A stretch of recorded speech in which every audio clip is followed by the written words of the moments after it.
আমাদের দেহে যখন কোনো অসুখ আসে, কোনো অসুস্থতা দেখা দেয়, আমরা ডাক্তারের কাছে যাই, হাসপাতালে যাই। কিডনি যদি ড্যামেজ হয় তাহলে কিডনি হাসপাতালে যাই। হার্ট অসুবিধা হলে হার্টের হাসপাতালে আমরা যাই। চোখ অসুবিধা হলে চক্ষু বিজ্ঞান কলেজ অথবা আই হসপিটাল, সেখানে আমরা যাই।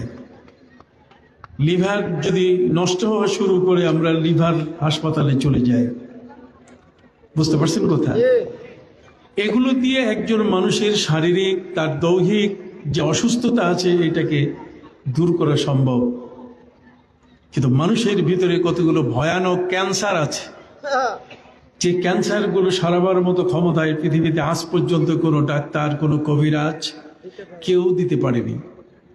সম্মানিত সুধী, মানুষের ভিতরে কতগুলো ক্যান্সার আছে যে ক্যান্সার বড় মারাত্মক।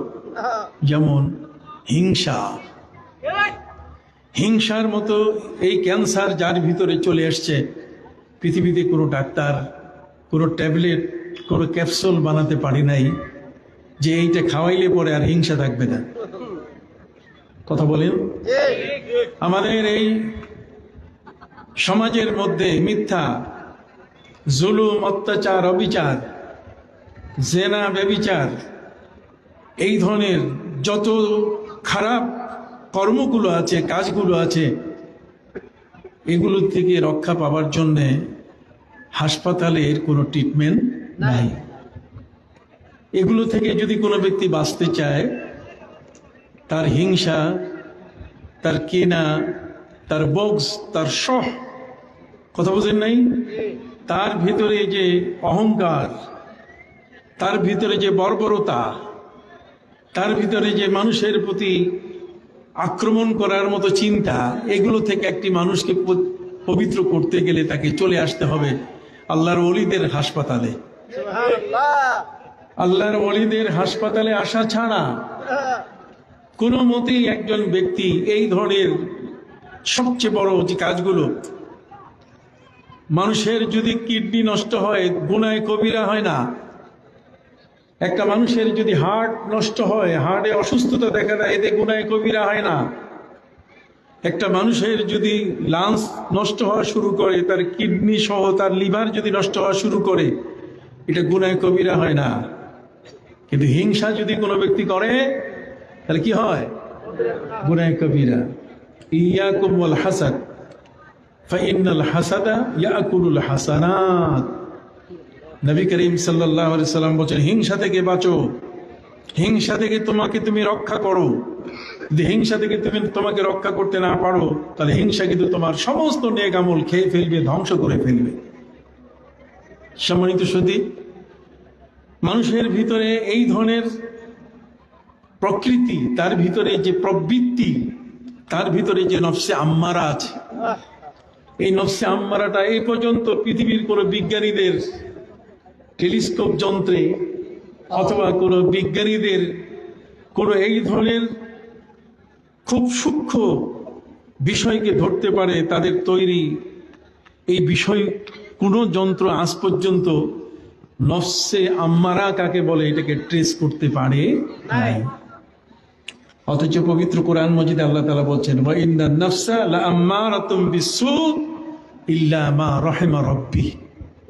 মানুষের ভিতরে এমন একটা প্রবৃত্তি আছে, এমন একটা আত্মা তার ভিতরে আছে, এমন একটা নফস তার ভিতরে আছে, যেই নফসা যদি আল্লাহ রক্ষা না করেন তাহলে এর হাত থেকে বাঁচার কোনো উপায় নাই।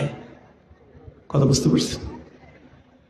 এই নফস হলো মারাত্মক ভয়ানক একটি নফস, যেটাকে নফসে আম্মারা বলা হয়েছে। এটা শয়তানি নফস, শয়তান এর উপরে ভর করে থাকে, শয়তান এটাকে আয়ত্তে নিয়ে যায়। নফসটা যদি শয়তানের কবলে চলে যায়, তার আয়ত্তে চলে যায়, তখন এমন একটা সন্ত্রাসীর হাতে নফস চলে যায়, কতক্ষণ না, এমন একটি দুষ্ট দুরাচার শয়তানের হাতে এই নফস চলে যায়, তখন আর নিজে কিছু করার সুযোগ থাকে না। এই জন্য এই রোগীগুলোকে আল্লাহর ওলিদের দরবারে নিয়ে আসতে হয়। এই ধরনের মানুষগুলো আল্লাহর দরবারে যে মানুষগুলো না আসা পর্যন্ত, নবীর দরবারে না আসা পর্যন্ত, অলিয়া উলিয়ার দরবারে না আসা পর্যন্ত তাদের এর থেকে পরিত্রাণ পাওয়ার, সুস্থ হওয়ার কোনো সুযোগ নাই। এই জন্যই পবিত্র কোরআন মজিদে আল্লাহ তাআলা আমাদেরকে বলেছেন, আতিউল্লাহ ওয়া আতিউর রাসূলা ওয়া উলিল আমরি মিনকুম। তোমরা আল্লাহর আনুগত্য করো।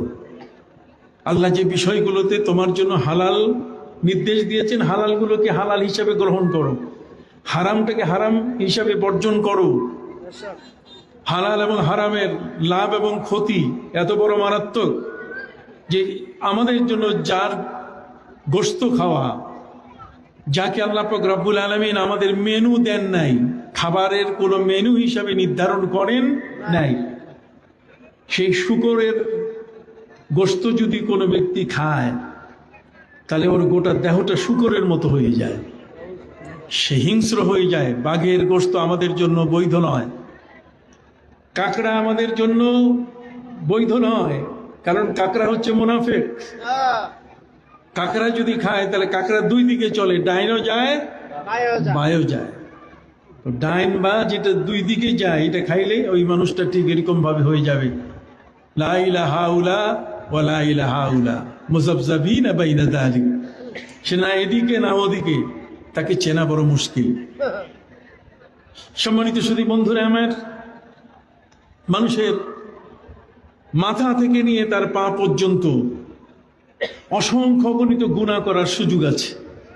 কথা বলেন, তার চিন্তাধারা, তার মগজ যদি পাপের কাজে ব্যবহার করে, এই পৃথিবীর বর্তমান বিজ্ঞানীরা মগজটাকে ব্যবহার করছে কিভাবে মানুষের মধ্যে যুদ্ধ লাগাই দেওয়া যায়, মানুষের ভিতরে কিভাবে আক্রমণ করে তাদেরকে ধ্বংস করে তাদের সম্পদ লুটপাট করা যায়। এই ধরনের কালা জাহাঙ্গীর শুধু বাংলাদেশে আছে তা নয়, বরং কালা জাহাঙ্গীর সারা পৃথিবীর সব জায়গায় কি আছে। সুব্রত বাইন শুধু বাংলাদেশে নয়, সুব্রত বাইন সারা পৃথিবীর সর্বত্র ছড়িয়ে আছে, কি আছে কিনা। অতএব সারা পৃথিবীর মাটিতে আজকের এই যে অশান্তি, এর পেছনে একমাত্র কারণ যে মানুষের নফসটাকে শাসন করার ব্যক্তিরা বহু দূরে সরে আছেন।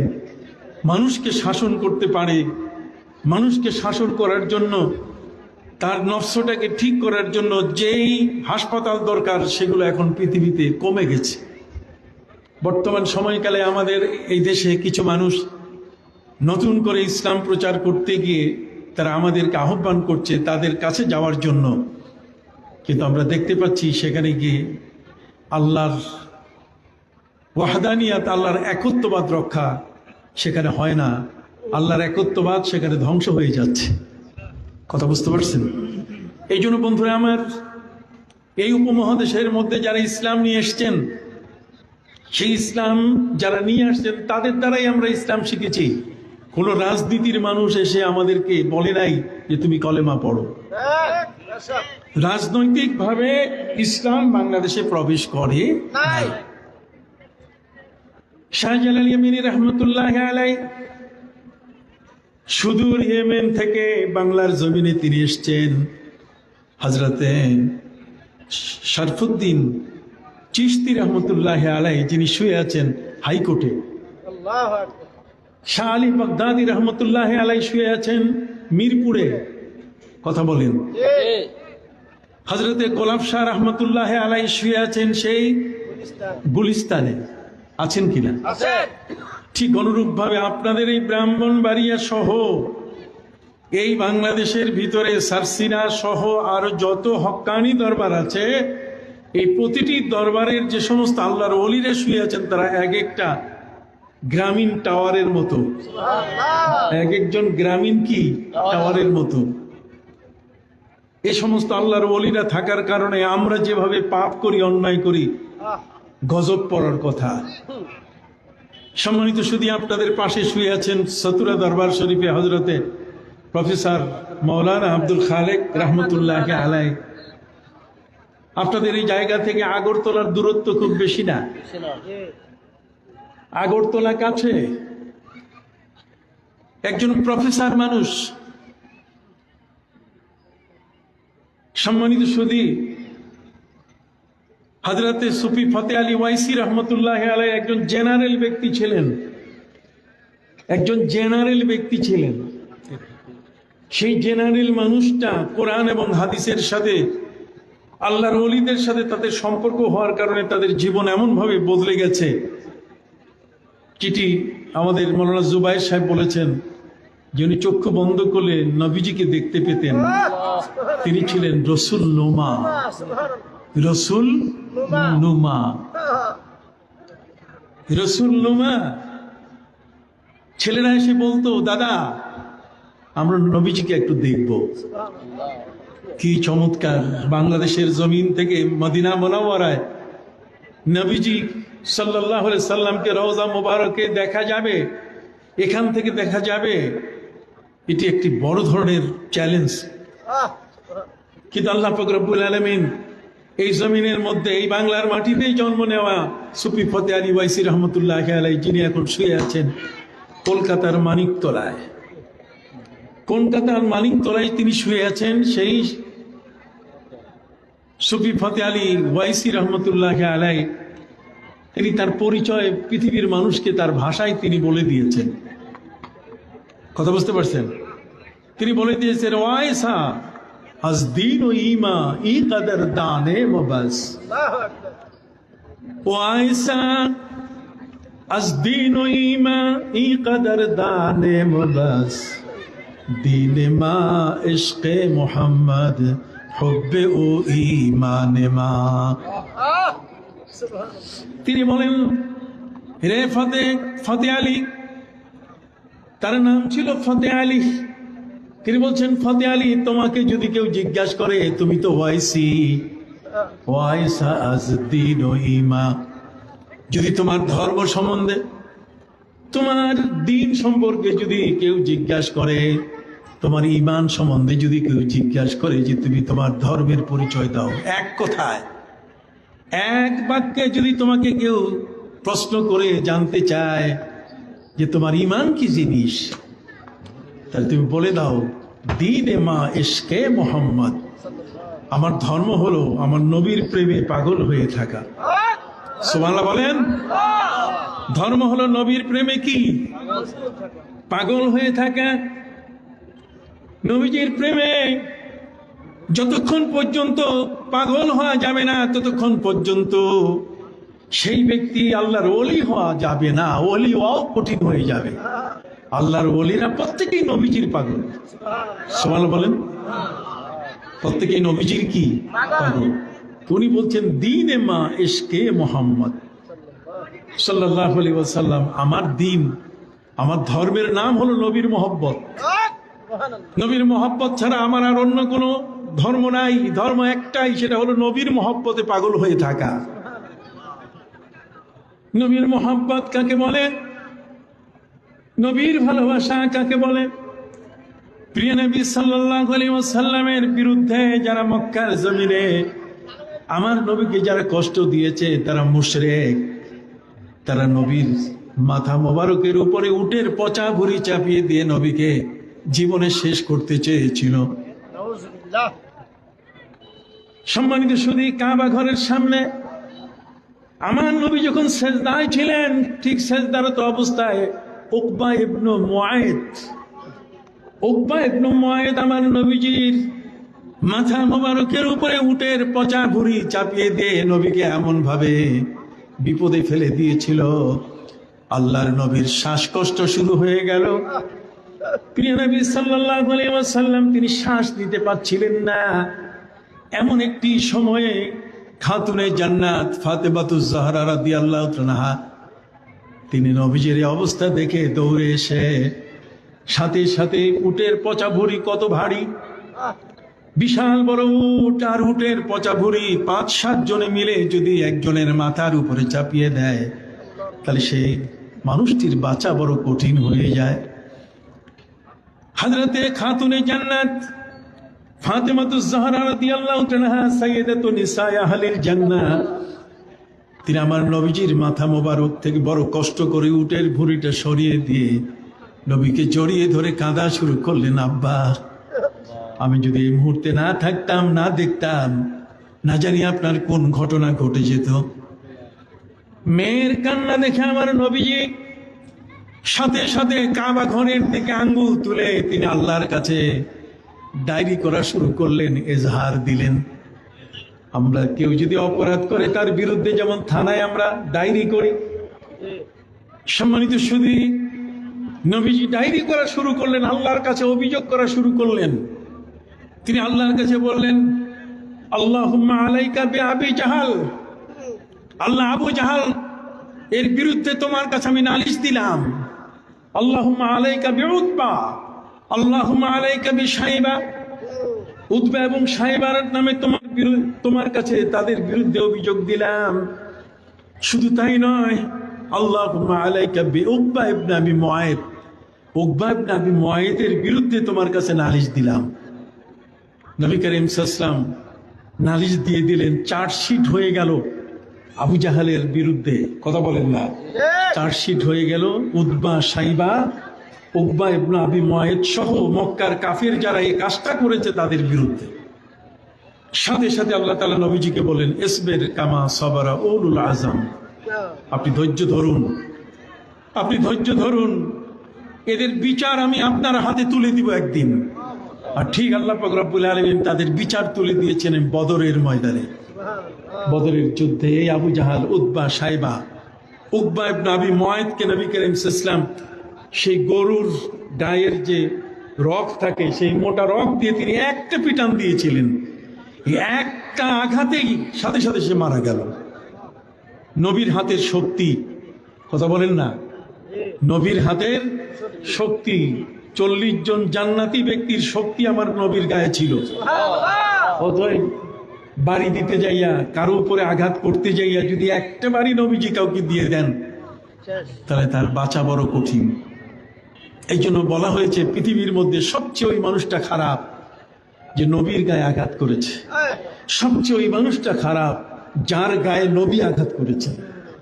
অতএব উকবা ইবনে আবি মুআইদের সেদিন বাঁচার সুযোগ হয় নাই। সেদিন হযরতে বেলাল রাদিয়াল্লাহু তাআলা আনহুর সেই মালিক, কতক্ষণ না, তারও বাঁচার কোনো সুযোগ হয় নাই। প্রিয় নবী সাল্লাল্লাহু আলাইহি সাল্লাম তার সম্পর্কে বলে দিয়েছেন, আল্লাহুম্মা সাল্লিতহু কালবাম মিন কিলাবি, আল্লাহ তোমার দরবারে তো কুত্তা আছে, ওই কুত্তা দিয়ে তুমি শাস্তি দাও। কথা বুঝেন নাই? কুত্তা দিয়ে শাস্তির ব্যবস্থা হয়েছে।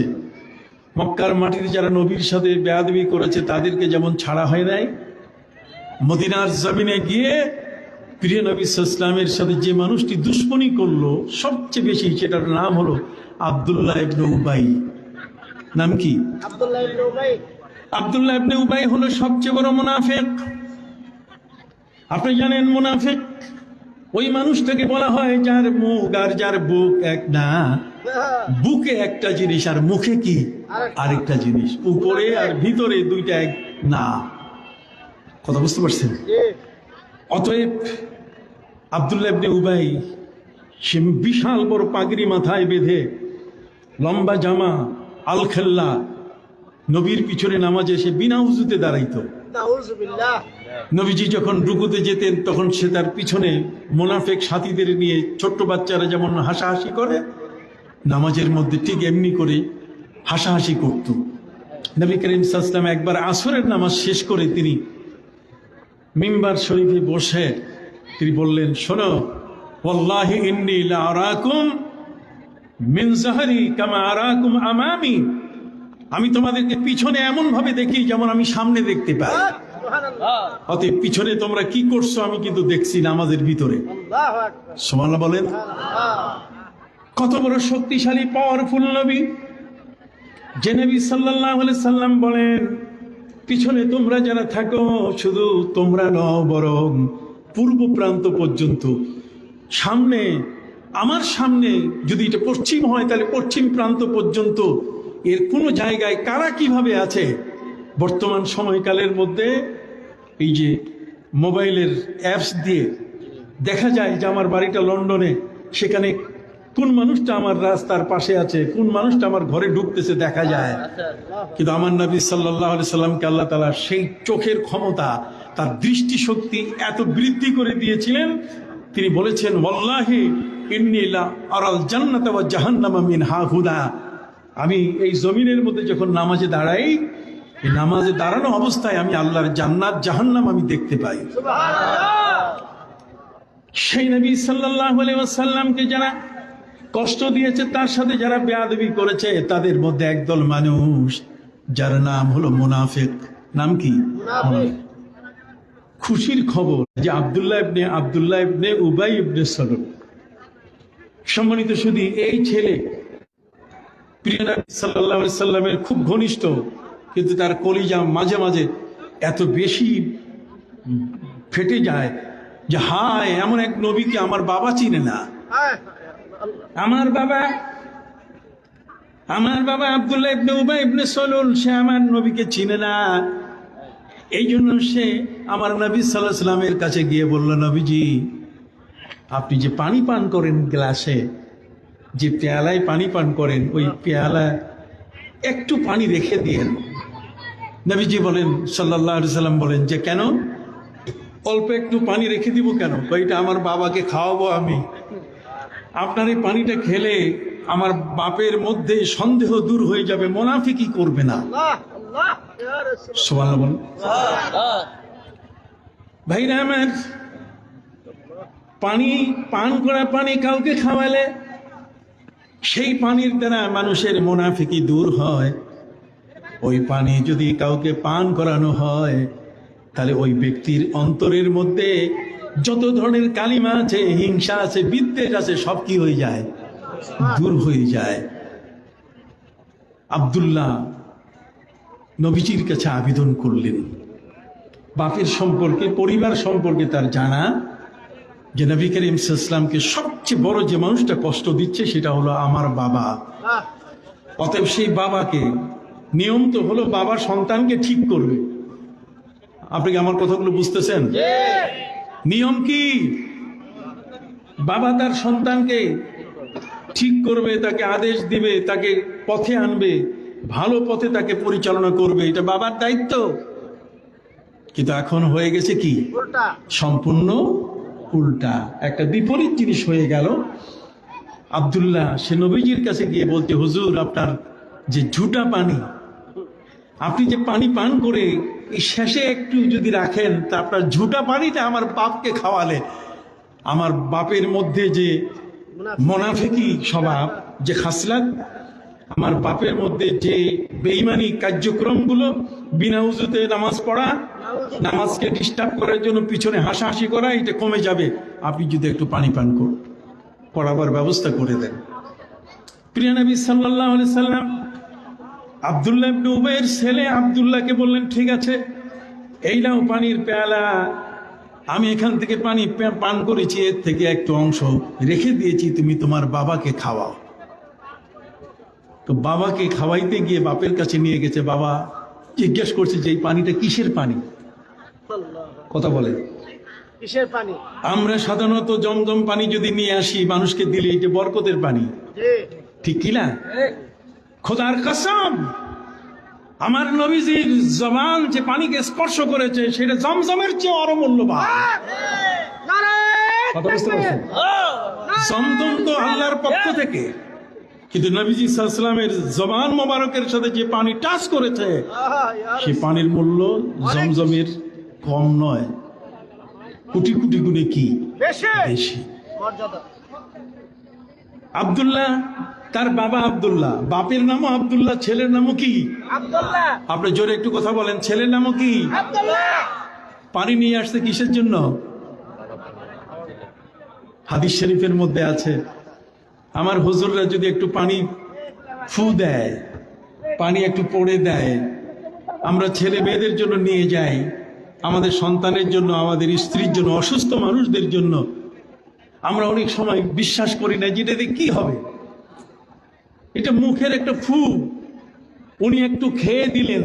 আপনি জানেন নবী সাল্লাল্লাহু আলাইহি সাল্লাম, আমাদের প্রিয় নবীজি সাল্লাল্লাহু আলাইহি সাল্লাম যখন মক্কার জমিন থেকে হিজরত করে মদিনায় গেলেন, মদিনা মুনাওয়ারায় সর্বপ্রথম যে শিশুটি জন্ম নেয়, সেই শিশুটির নাম হলো হযরত আব্দুল্লাহ ইবনে আব্বাস রাদিয়াল্লাহু তাআলা আনহুমা।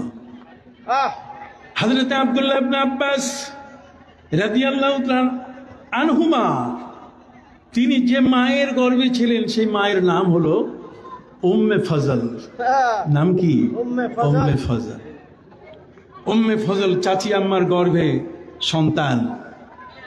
চাচা হলেন হযরত আব্বাস রাদিয়াল্লাহু তাআলা আনহু। নবী করিম সাল্লাল্লাহু আলাইহি ওয়াসাল্লামের চাচা চারজন, সেই চারজন চাচার মধ্যে দুইজন, কতক্ষণ না, একজন হলেন হযরতে আব্বাস, আরেকজন হলেন হযরতে আমির হামজা রাদিয়াল্লাহু তাআলা আনহুমা, কতক্ষণ না। সম্মানিত সুধী বন্ধুরা আমার, প্রিয় নবী সাল্লাল্লাহু আলাইহি সাল্লামের আরো দুই চাচা আপন, তার মধ্যে একজন খাজা আবু তালেব, আরেকজন আবু লাহাব। আবু লাহাব কিন্তু আপন চাচা, কথা বলেন। আবু জাহাল আমার নবীর কিন্তু আপন চাচা না, আসে না আস্তে চাচা, প্রতিবেশী চাচা, বংশের চাচা। কিন্তু প্রিয় নবী সাল্লাল্লাহু আলাইহি সাল্লামের মূল চাচাদের মধ্যে চারজন, দুইজন কালেমা পড়েছেন আর দুইজন কালেমা পড়েন নাই। কথা বুঝতে পারছি?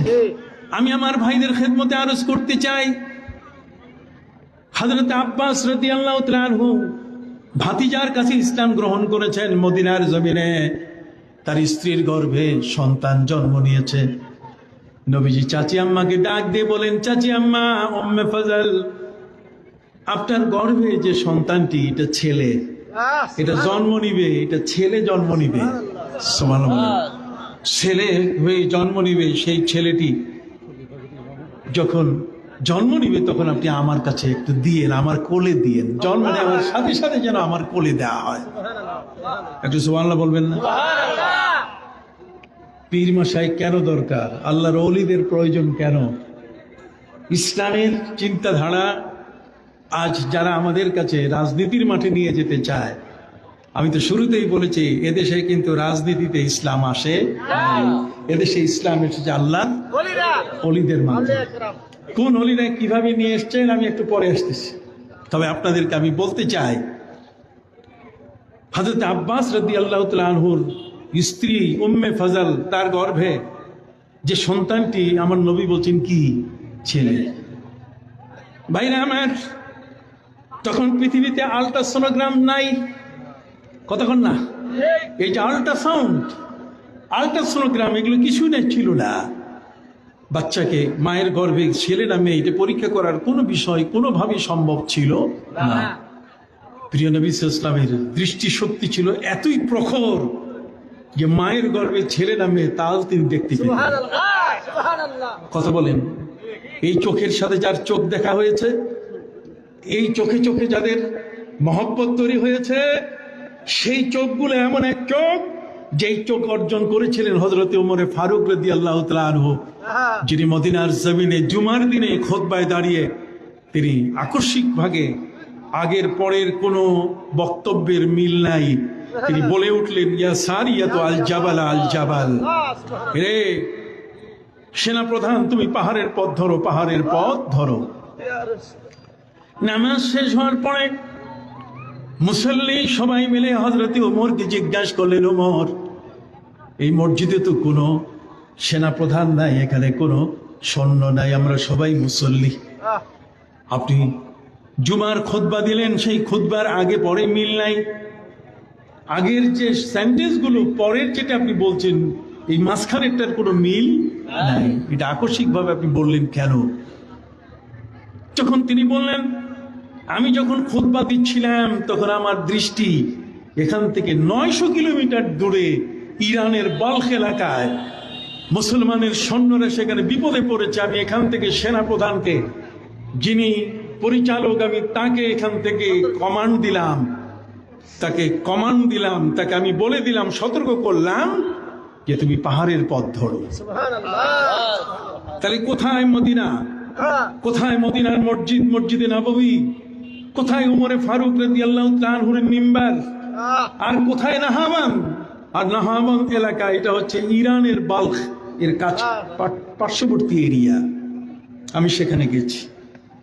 সম্মানিত সুধী, হযরত উমর ফারুক রাদিয়াল্লাহু তাআলা তিনি বললেন, শোনো, আমি যাকে এই কথাটি বলেছিলাম এই সপ্তাহের মধ্যে তারা ফিরে আসবে, তোমরা জিজ্ঞাসা করিও।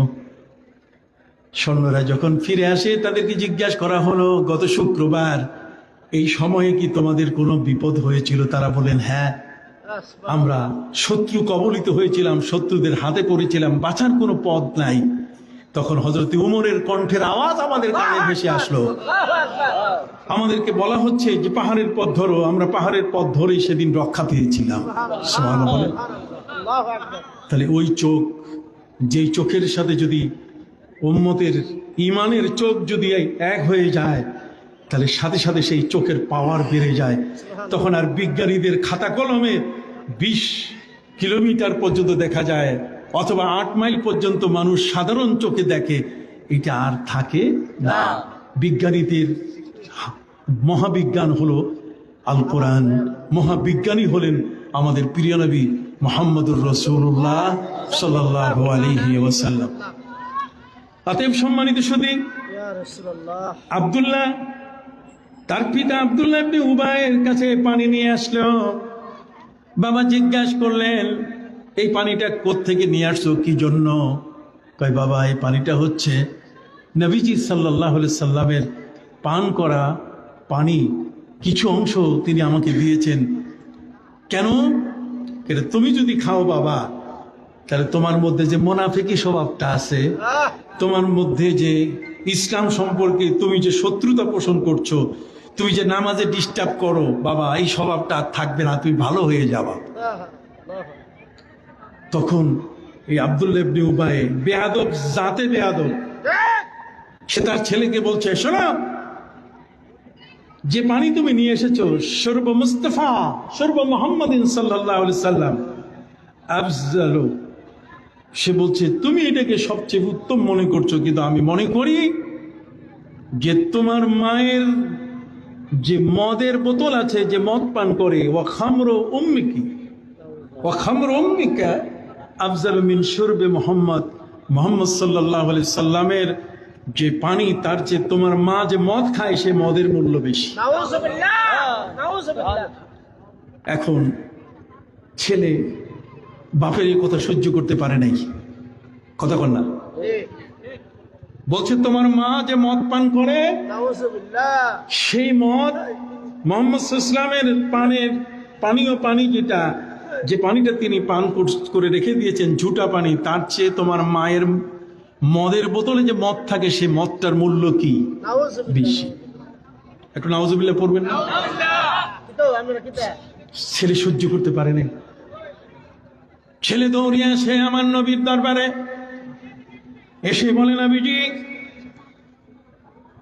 আযিনতালি আন আকতুলু আবা। কথা বুঝে গেছে? আন আকতুলু আবা, আমি আমার বাবাকে হত্যা করব, আপনি আমাকে অনুমতি দেন, আমি আর রাখবো না আমার বাবাকে পৃথিবীতে। কথা কন না?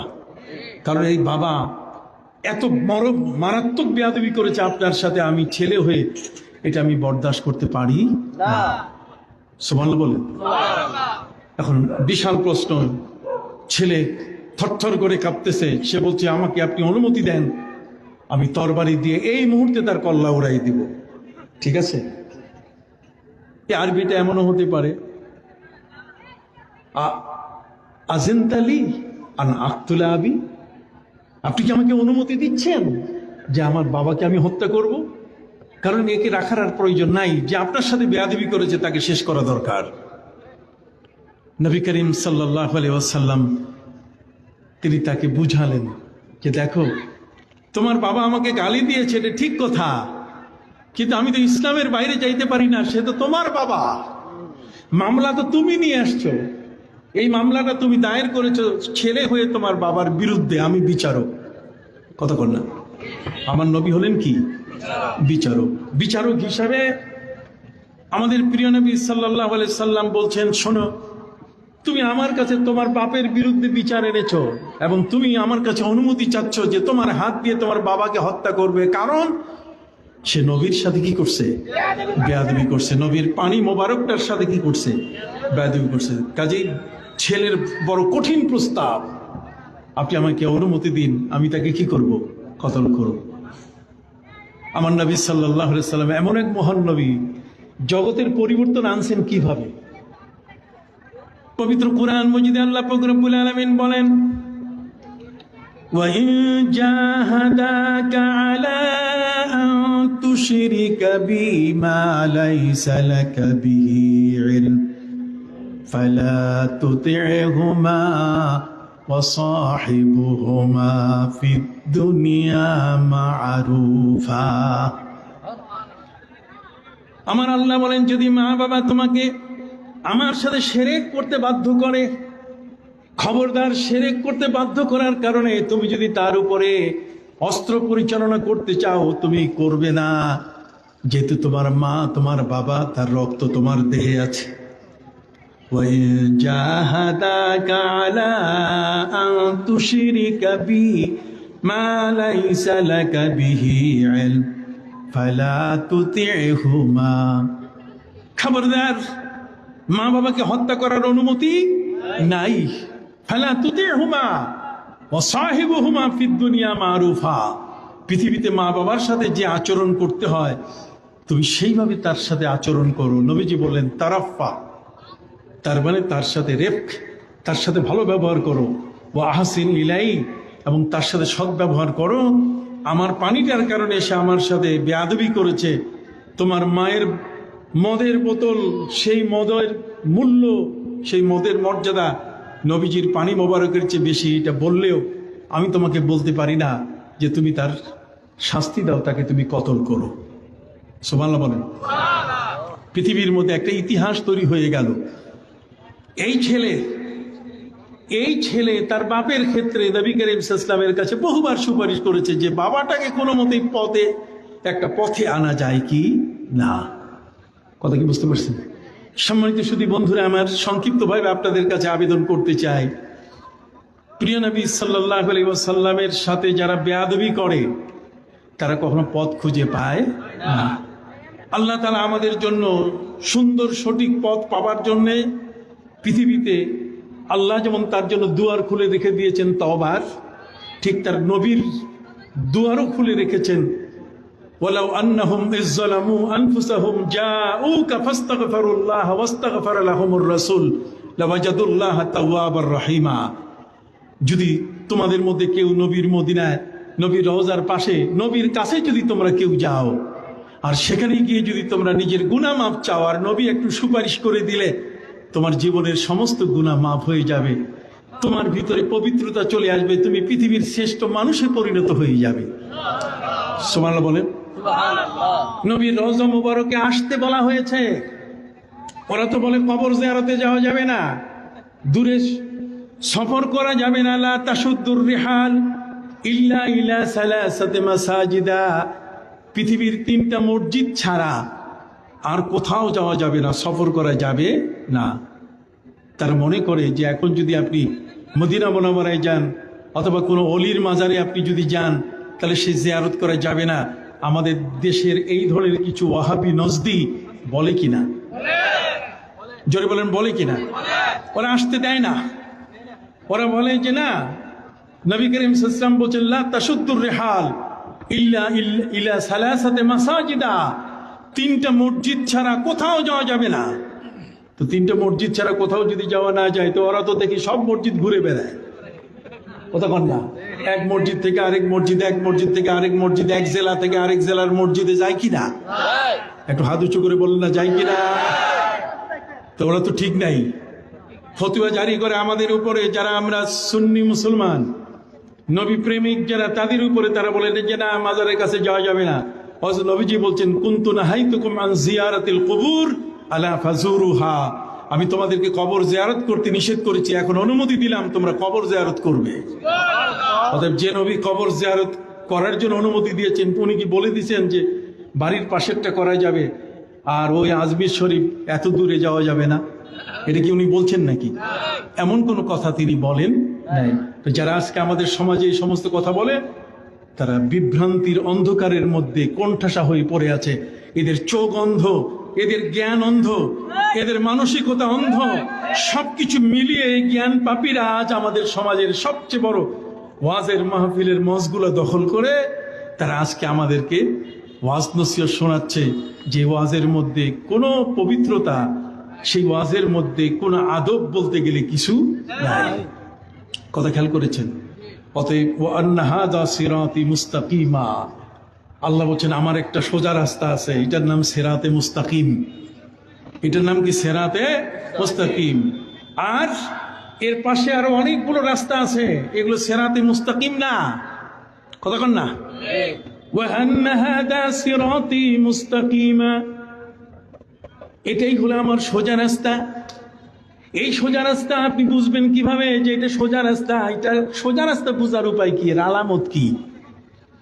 সোজা রাস্তা বুঝার আলামত হলো উলাইকা মা আনআমা আল্লাহু আলাইহিম মিনান নাবিয়্যিনা ওয়াস সিদ্দীকিনা ওয়াশ শুহাদা'i ওয়াস সালিহিন ইহদিনাস সিরাতাল মুস্তাকিম সিরাতাল লাযিনা আনআমতা আলাইহিম। আল্লাহ যার উপরে অনুগ্রহ করেছেন, যেই মানুষগুলোর উপরে দয়া করেছেন, সেই মানুষগুলো যে পথে চলছে সেটাই হলো কি? সিরাতে মুস্তাকিম। সুবহানাল্লাহ বলেন।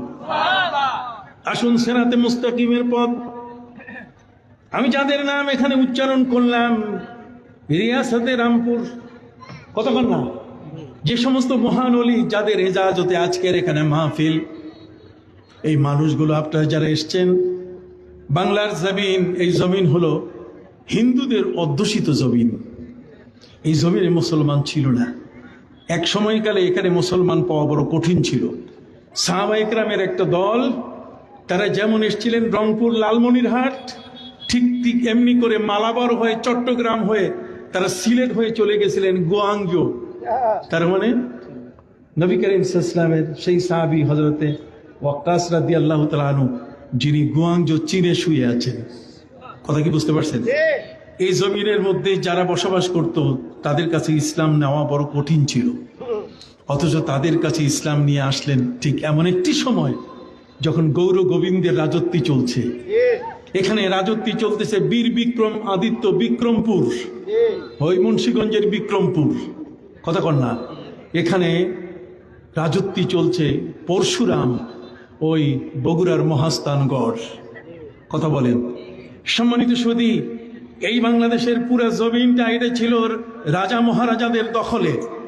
আর সেই জমিনের মধ্যে ইসলাম নিয়ে যারা এসছেন, সুদূর বাগদাদের বড় পীর আব্দুল কাদের জিলানী রহমতুল্লাহ আলাইহির দুই নাতি এই বাংলাদেশের জমিনের মধ্যে এসছেন। তার মধ্যে একজন হলেন হযরত শাহ মাকদুম রূপস রহমতুল্লাহ আলাইহি, আরেকজন হলেন শাহ মিরান, যিনি নোয়াখালীতে শুয়ে আছেন। কথা বলেন। শাহ মাকদুম আর কি শাহ মিরান, তারা এই জমিনের মধ্যে এসছেন। তাদের ক্ষমতা কি ছিল? আল্লাহ তাআলা তাদের মধ্যে এমন এক ক্ষমতা, এক শক্তি দান করেছেন, যেই শক্তিটা, তাদের দৃষ্টিশক্তি যেমন এত শক্তিশালী ছিল, তাদের হাতের ইশারা ইসলাম এগুলোকে স্বীকৃতি দিয়েছে। আমার নবী সাল্লাল্লাহু আলাইহি ওয়াসাল্লাম হাতের ইশারা দিয়ে আকাশের চাঁদ দ্বিখণ্ডিত করেছিলেন। কথা বোঝেন নাই? সেই হাতের সোহবত তো তার সাহাবীদের কাছে ছিল। কথা কন না? সেটা মিরাসান, সেটাও মিরাজ হিসাবে আমরা একের পরে এক আমাদের এই সমাজের মধ্যে কিছু মানুষ সেটা লাভ করেছে। নবীর প্রেমিকরাই কেবলমাত্র এই বিষয়গুলো কি করতে পারে? লাভ করতে পারে। এবং তারা নবীর প্রেমিক হয়ে যখন ওই পর্যায়ে চলে যান, তখন তাদের চক্ষুটা এত খোলা হয়ে যায় যে চক্ষু বন্ধ করলে তারা নবীজিকে দেখতে পান। সুবহানাল্লাহ বল। আমি প্রায় বলি, হযরতে সুফি ফতে আলী ওয়াইসি রহমতুল্লাহ আলাইহির কাছে একবার কিছু ওয়াহাবি মার্কা আলেম বুখারী শরীফ কাঁধে নিয়ে তার কাছে এসে বলছে যে, সুফি সাহেব, আপনি মিলাদ কিয়াম করেন, আপনি ইয়া নবী সালাম আলাইকা বলেন, ইয়া নবী সালাম আলাইকা আপনি পাইছেন কই? এটা কোন জায়গায় আছে? এটা কোন কিতাবে আছে? উনি বলেন, শোনো, সব কিতাবে আছে। কয় কোন কোন কিতাব?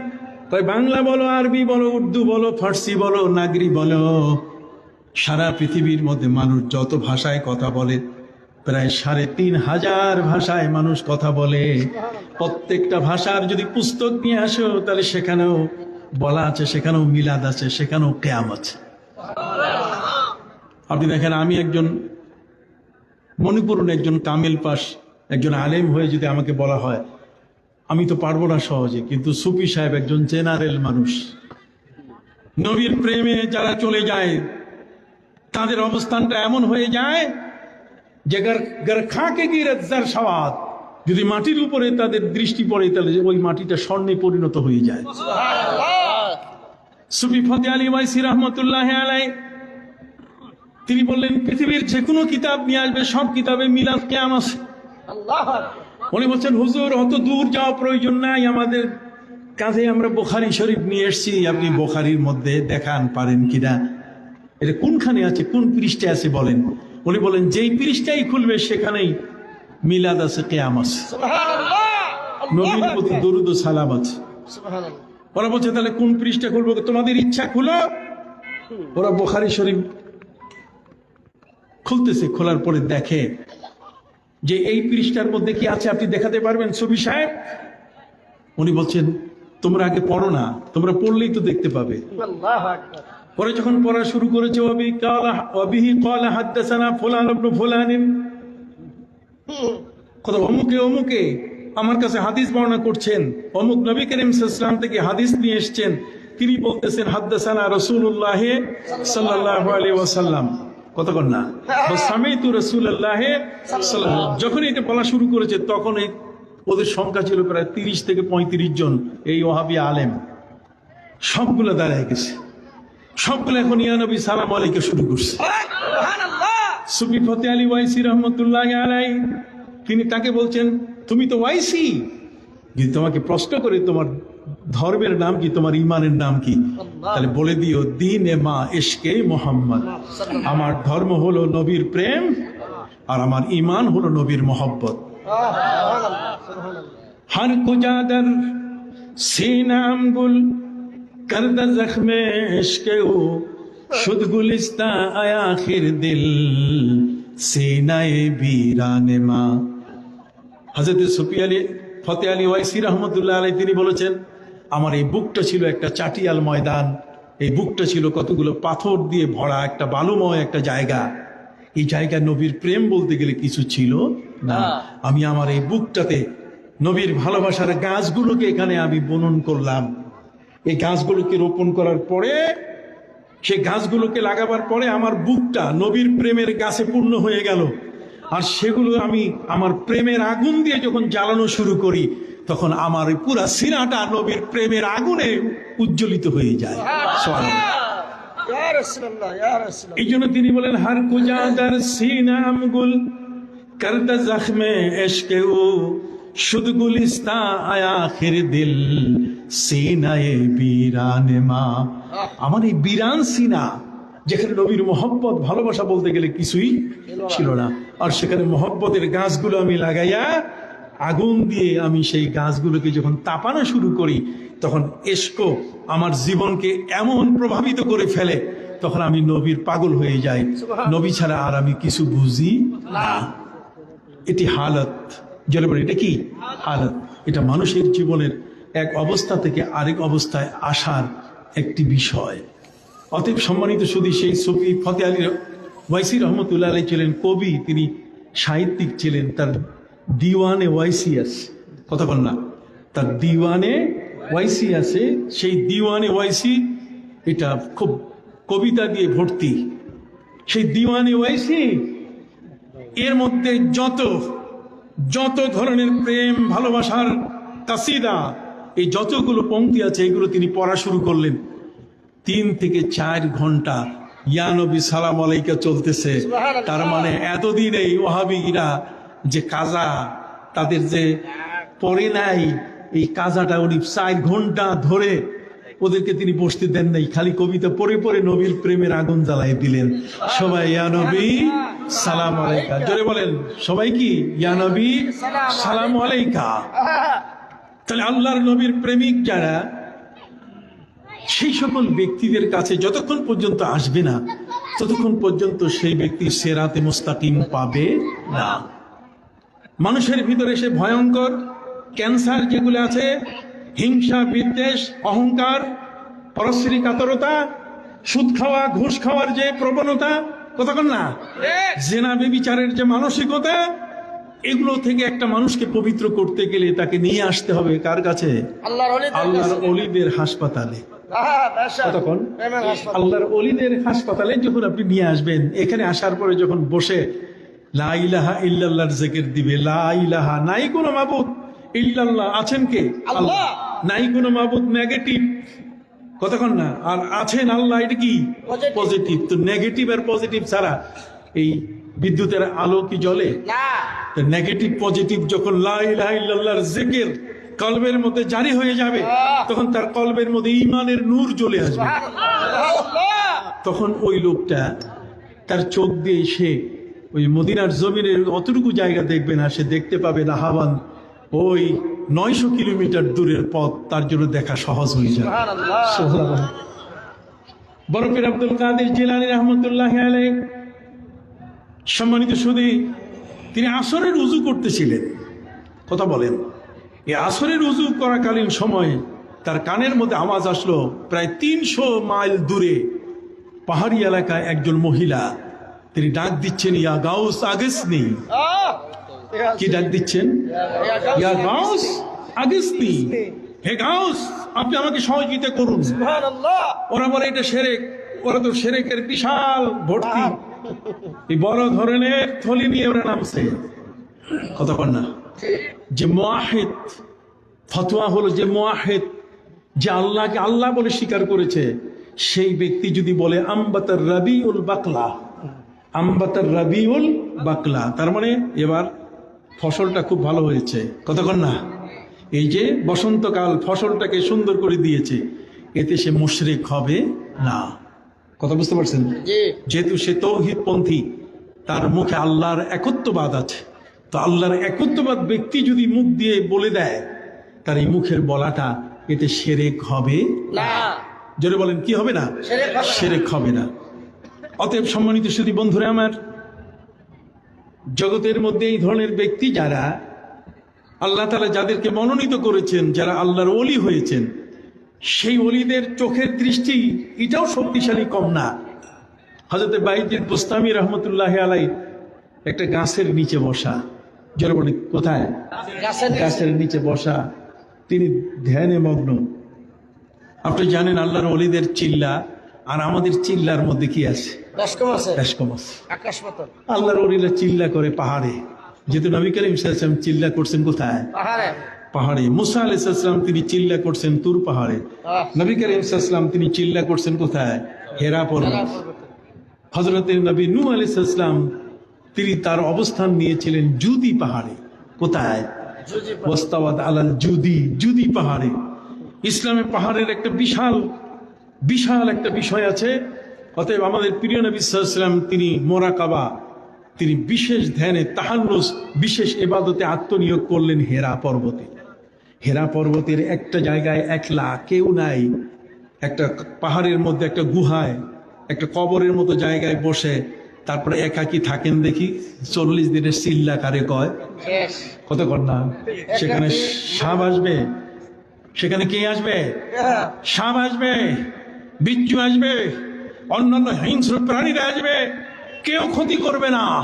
সবাই মিলে, আপনি নবীর প্রেমিক, সবাই মিলে আপনাকে সহযোগিতা করবে। সে প্রেম তো আপনার মধ্যে থাকতে হবে।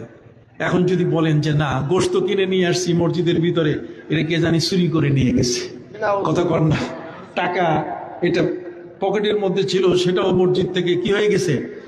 চুরি হয়ে গেছে। এতগুলো মানুষ চুরি হলো কেন? না না না, যারা চিল্লাকাশি করবে, যারা চিল্লা দিবেন, তাদের চিল্লাটা এতই মূল্যবান চিল্লা যে সেখানে যখন তিনি ঢুকবেন আল্লাহর নাম নিয়ে, তখন কিন্তু পৃথিবীর কোনো প্রাণী তাকে আর আঘাত করবে না, তাকে আক্রমণ করবে না, পৃথিবীর কোনো প্রাণী তার পাশে আসবে না, বরং যে আসবে তাকে সালাম দিয়ে যাবে। সুবহানাল্লাহ সুবহানাল্লাহ নবী প্রেমিকদেরকে প্রাণীরা চিনে, জোরে বলেন, নবী প্রেমিকদেরকে চিনে। আমি 2-4টা উদাহরণ আপনাকে দেই। সম্মানিত সুধী, শাহ মাকদুম রূপস রহমতুল্লাহ আলাইহি চোখের মধ্যে পর্দা করে নেকাব লাগাইয়া তিনি হাঁটতেন। আমরা যদি চোখের মধ্যে চশমা লাগাইছি রে ঠিক কথা, কিন্তু এইভাবে যদি চোখ বন্ধ করে দিই তাহলে সামনে দেখবো, চলা যাবে? কিন্তু বাংলাদেশের এবং ভারতের 2 জন আল্লাহর ওলি এসছেন, যে 2 জন ওলি তারা চোখের মধ্যে পর্দা লাগাইয়া রাস্তা হাঁটতেন, সুবহানাল্লাহ রাস্তা পার হইতেন। চোখের নেকাব, চোখ ঢেকে। তার মধ্যে একজন হলেন শাহ ওলিউল্লাহ মুহাদ্দিস দেহলভী রহমতুল্লাহ আলাইহ, আর একজন হলেন শাহ মাকদুম রূপোষ। রূ মানে মুখ, মুখমণ্ডল, আর পোষ মানে ঢাকা। রূপোষ মানে মুখ ঢাকা।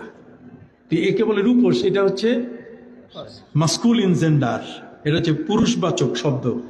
আর এটার স্ত্রীবাচক ফেমিনিন জেন্ডার হলো রূপসী। তো রূপসী তাকে বলে যে মুখ ঢেকে চলে, কিন্তু এখনকার রূপসীরা মুখ ঢাকে না। কথা কর না, এখনকার রূপসীরা কি করে? একেবারে মুখ খোলা করে, তাদের চোখ দেখা যায়, কপাল দেখা যায়, তাদের পেট দেখা যায়, তাদের পিঠ দেখা যায়। কথা কর না, তাদের আবরণগুলো সব এমন যেগুলো দিয়ে তার গোটা দেহের অঙ্গগুলো স্পষ্ট হয়ে যায়। নাউজুবিল্লাহ।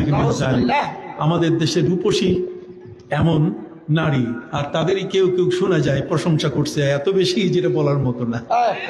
মাথা নষ্ট। কথা বুঝতে পারছেন? যাই হোক বন্ধুরা আমার, শাহ মাকদুম রূপোষ রহমতুল্লাহ আলাইহ রাজশাহীর বোয়ালিয়ায় যখন দত্তবাবুরা প্রতিদিন একজন মুসলমানকে ধরে ধরে জবাই করে তার রক্ত দিয়ে হোলি খেলা খেলছে, কত বড় দুর্দিন! অমুসলিমরা, দত্তবাবুরা, এই দত্তবাবুরা প্রত্যেক দিন এক একজন মুসলমানকে লিস্টে এনে নাম্বার অনুযায়ী তাদেরকে হত্যা করে তার রক্ত দিয়ে হোলি খেলা খেলে। যদি এই অবস্থা হয় তাহলে এটা ঠেকাবে কেমনে? মুসলমানের তো সেই শক্তি নাই, সেই পরমাণু অস্ত্র নাই। মুসলমানের একমাত্র পরমাণু অস্ত্র হচ্ছে আল্লাহর মদত। জোরে বলেন কি? আল্লাহর মদত, নবীর মোহাব্বত। একই মাহকাম আমল পায়হম মোহাব্বতে ফাতে আলম जिहादे जिंदगी में ये है मर्दों के शमशीरे। একই মাহকাম। যদি আল্লাহর প্রতি তোমার অবিচল বিশ্বাস থাকে, হ্যাঁ, আমল পায়, আমার আমল যদি তোমার ঠিক থাকে, নামাজ, রোজা, হজ, যাকাত, পোশাক আদি সবগুলো যদি কি ঠিক থাকে, আর মোহাব্বতে ফাতে আলম বিশ্ববিজয়ী মোহাম্মদুর রাসূলুল্লাহ সাল্লাল্লাহু আলাইহি ওয়াসাল্লামের প্রতি যদি তোমার মহব্বত থাকে, তাহলে তিনটাই মিলে তোমার একটা তরবারি হয়ে যাবে। তোমার এই তরবারিকে ভাঙ্গার মতো, তরবারিকে পরাস্ত করার মতো ক্ষমতা কারো নাই। হযরতে বড় পীর আব্দুল কাদের জিলানী রহমতুল্লাহ আলাইহি তিনি জানতে পেরেছিলেন যে রাজশাহীর বোয়ালিয়ায় মুসলমানদেরকে এইভাবে মারা হচ্ছে। তখন তিনি তার দুই নাতি পাঠায় দেন যে যাও ওখানে যেয়ে ঠেকাও। তারা যখন আসেন তাদের হাতে কোনো অস্ত্র ছিল না, কিচ্ছু ছিল না। দাদার ওজিফা, দাদার কাছে যে ওজিফা পেয়েছিলেন, যে আমলগুলো পেয়েছেন, সেই আমলগুলোই হচ্ছে তাদের জীবনের কি সম্পদ। সম্মানিত সুধী, এখানে আসার পরে, রাজশাহীতে আসার পরে শাহ মাকদুম রূপোষ রহমতুল্লাহ আলাইহি তিনি দেখতে পেলেন যে তার চোখের সামনে মুসলমানদের কল্লা পাথরের মধ্যে ঢুকাই দিয়ে আলাদা করে তার রক্ত দিয়ে হোলি খেলা খেলছে। তিনি দেখে অবাক হয়ে গেলেন। ঘটনা তো সত্য। আল্লাহর ওলিদের দেখলেই কিন্তু বোঝা যায় যে এই মানুষটা আল্লাহর ওলি। চেহারা সুরতের মধ্যে যে নুরানি অবস্থা থাকে, সেই নুরানি অবস্থাটা এত ঝলক মারে, এটা দিয়ে কিন্তু একজন মানুষের মধ্যে প্রাথমিক একটা ছাপ পড়ে যায়। ওই মানুষটা তার প্রতি বায়াস্ট হয়ে যায় এবং ওই লোকটা তার আমলগুলো নেওয়ার চেষ্টা করে। সম্মানিত সুধী, শাহ মাকদুম রূপোষ রহমতুল্লাহ আলাইহির কাছে একজন মহিলা ছোট্ট একটা বাচ্চা কোলে নিয়ে এসে বলছে, হুজুর, আমার এই ছোট্ট শিশুটা আগামীকালের লিস্টে আছে। আগামীকালকে আমার চোখের সামনে আমার এই শিশুটিকে মেরে ফেলা হবে, তার রক্ত দিয়ে হোলি খেলা হবে। হুজুর, আমি তো কোনো দিশা পাচ্ছি না, আপনি যদি আমাকে একটু সহযোগিতা করেন। উনি বলেন, শোনো মহিলা, আজকে সন্ধ্যার সময় পাশেই যে পদ্মা নদী, রাজশাহী শহরের সাথে কি আছে? পদ্মা নদী আছে। বোয়ালিয়ার পাশে পদ্মা নদী। সেই পদ্মা নদীর কাছে তুমি সেখানে অপেক্ষা করো, আমি সন্ধ্যাবেলায় চলে আসব। তারপর তোমার এই ছেলেকে কি বলা দরকার, কি দেওয়া দরকার আমি তোমাকে দেব। মহিলা বুক ভরা আশা নিয়ে বাচ্চাটাকে সাথে নিয়ে চলে গেছেন ওই পদ্মা নদীর পাড়ে। পদ্মা নদীর পাড়ে পৌঁছান পড়ে অপেক্ষা করতে করতে এসার সময় প্রায় কাছাকাছি।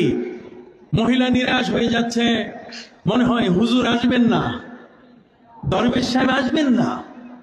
উনি চিন্তা করলেন যে কালকে আমার চোখের সামনে আমার এই বাচ্চাটিকে হত্যা করা হবে, তার রক্ত দিয়ে তারা হোলি খেলা খেলবে। মা হিসেবে, মা হয়ে আমি ধৈর্য ধারণ করতে পারবো না, আমার ধৈর্যের বাইরে চলে যাবে। এখন কি করি? তাহলে আগামীকালের অপেক্ষা দরকার নাই। মা তার শাড়ির আঁচলে বুকের সাথে তার শিশুটিকে বেঁধে নিয়ে এরপর তিনি সিদ্ধান্ত নিলেন যে তিনি পদ্মা নদীতে ঝাঁপ দিয়ে পড়বেন, লাফিয়ে পড়বেন। পদ্মা নদীতে তিনি আত্মাহুতি দেবেন, সেখানে তিনি মৃত্যুবরণ করবেন, পানিতে লাফ দিয়ে তার জীবন শেষ করবেন। কথা বুঝে গেছে? যখনই মহিলা প্রস্তুতি নিয়ে লাফ দিবে, ঠিক এই মুহূর্তে আওয়াজ আসতে, থামো থামো থামো। মহিলার কানে আওয়াজ আসলো, একজন পুরুষের কণ্ঠের আওয়াজ। পুরুষের কণ্ঠের আওয়াজ শুনে মহিলা থেমে গেলেন, দাঁড়িয়ে গেলেন, অপেক্ষা করছেন। এই আওয়াজটা আসলো কোথ থেকে? তিনি দেখতে দেখতে দেখতে পেলেন যে কুমিরের পিঠের উপরে ওই দরবেশ সাহেব, উনি কুমির তাকে পিঠে বহন করে করে নৌকার মতো নিয়ে আসতেছে। সুবহানাল্লাহ বলেন। যারা আল্লাহর ওলি হয় তাদেরকে পৃথিবীর প্রাণীরা কি চিনে? কথা বল না। পৃথিবীর প্রাণীরা তাদেরকে কি চিনে? আগুন চিনে, পানি চিনে, কি চিনে না? আগুন হযরতে নবী ইব্রাহিমকে চিনে নাই, পানি হযরতে নবী মুসাকে চিনে নাই। আপনি হাত উঠে বলেন না চিনেছে কিনা? এগুলোকে এখন ভুলে যাওয়া হচ্ছে, এগুলো এখন ওয়াজে নাই, এগুলো ওয়াজ থেকে সরে গেছে, এগুলো ওয়াজ থেকে আমাদের থেকে বিচ্ছিন্ন হয়ে গেছে। আমরা এখন মনে হয় একটা ভাসমান অবস্থার মধ্যে পড়ে আছি। সত্যটাকে কেউ যে জানি বলতেছে না, সত্যটাকে কেউ যেন আমাদের কাছে উপস্থিত করতেছে না। আপনি কি বুঝতে পারছেন? পৃথিবীতে একটা নজিরেই তো যথেষ্ট। কথা বলেন। আকাশের চাঁদ দ্বিখণ্ডিত হওয়া মানে কি মুসলমানের হাতের আঙ্গুলের শক্তি কমে নাই, এটা আছে। এই যে ইন্ডেক্স ফিঙ্গার, এটার নাম হচ্ছে ইন্ডেক্স ফিঙ্গার, তার মানে এটা শাহাদাত আঙ্গুলি। এটা এমন একটা শক্তি, এই শক্তিতে এটা দিয়ে যদি কারোর দিকে তাকানো যায় তাহলে সেই ব্যক্তি পথে আসা ছাড়া আর অন্য কোনো উপায় নাই। কথা বুঝতে পারছেন? সম্মানিত সুধী, হযরতে বরপীর আব্দুল কাদের জিলানী রহমতুল্লাহ আলাইহি, আল্লাহ তাআলা তাকে এমন ওলি সম্রাট বানিয়েছিলেন, সমস্ত ওলির কাঁধের উপরে যার পা, সেই বরপীর আব্দুল কাদের জিলানী রহমতুল্লাহ আলাইহি তিনি বাঘের পিঠে চলাফেরা করতেন। বাঘের পিঠে কি চলাফেরা করতেন। এখনো শাহজালাল ইয়েমেনী রহমতুল্লাহ আলাইহির সাথে যারা আসছেন, এই সিলেটের জমিনে বেশ কিছু মাজার আছে যে মাজারে এখনো বাঘ এসে বসে থাকে, বড় বড় অজগর সাপ সেখানে এসে কি বসে থাকে। আল্লাহর ওলিদের সোহবত, আপনি বলবেন যে একটা প্রাণী, তার আবার সোহবত কি? একটা প্রাণী, তার আবার দেখার আশা কি? কি বলেন আপনি? অবাক কাণ্ড। আমার নবী সাল্লাল্লাহু আলাইহি ওয়াসাল্লামকে দেখার জন্য সাপ আল্লাহর কাছে আবেদন করেছিল যে আল্লাহ তো নবীকে দেখাও। আল্লাহ তার নবীর ট্রানজিট পয়েন্ট, যেখানে নবী করিম সাল্লাল্লাহু আলাইহি ওয়াসাল্লাম হিজরতের সময় 3 দিনের জন্য আশ্রয় নেবেন সেই জাবালে সৌর, সেই সৌর নামক পাহাড়ে, সেই গুহার মধ্যে আমার নবী সেখানে আশ্রয় নেবেন। সাপকে বলছে তুমি ওই জায়গায় অপেক্ষা করো, আমার নবীকে দেখতে পাবে।